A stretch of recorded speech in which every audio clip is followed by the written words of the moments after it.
po ang inyong name, age, and taga saan po kayo? Yes.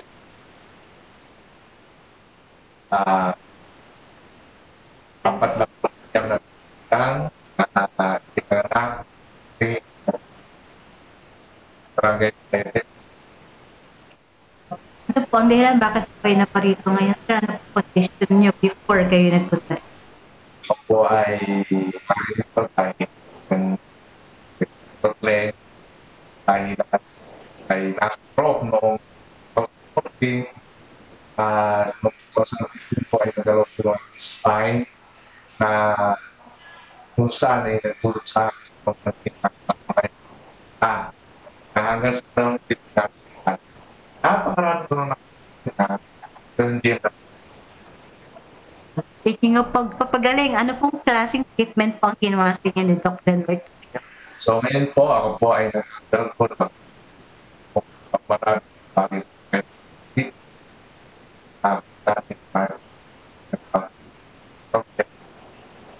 tapos po,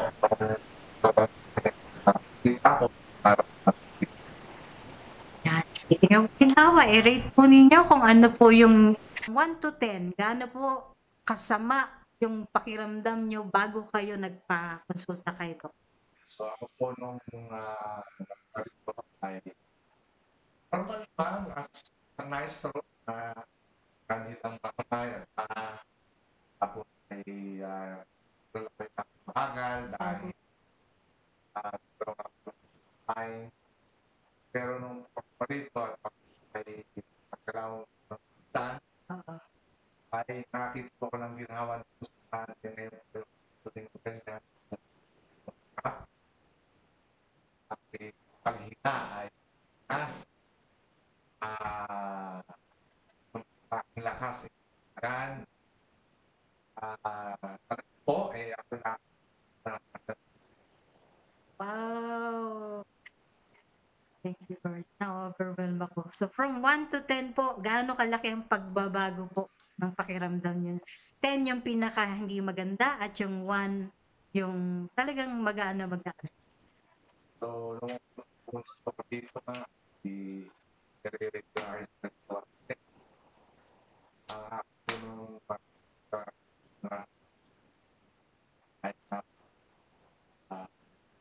lahat ng bagay na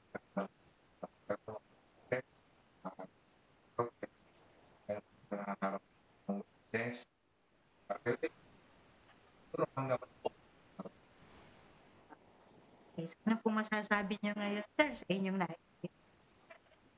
ako po ay hindi ko sinasabi ito dahil gusto ko sabihin na galing, galing, kanya-kanya naman po yan ng choice sa buhay kung saan tayo galing. Pero akin, masasabi ko po na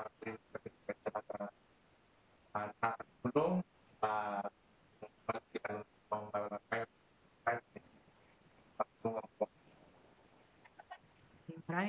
Maraming salamat po, sir. Ingat po kayo palagi sa susunod na pagkikita. Salamat din po.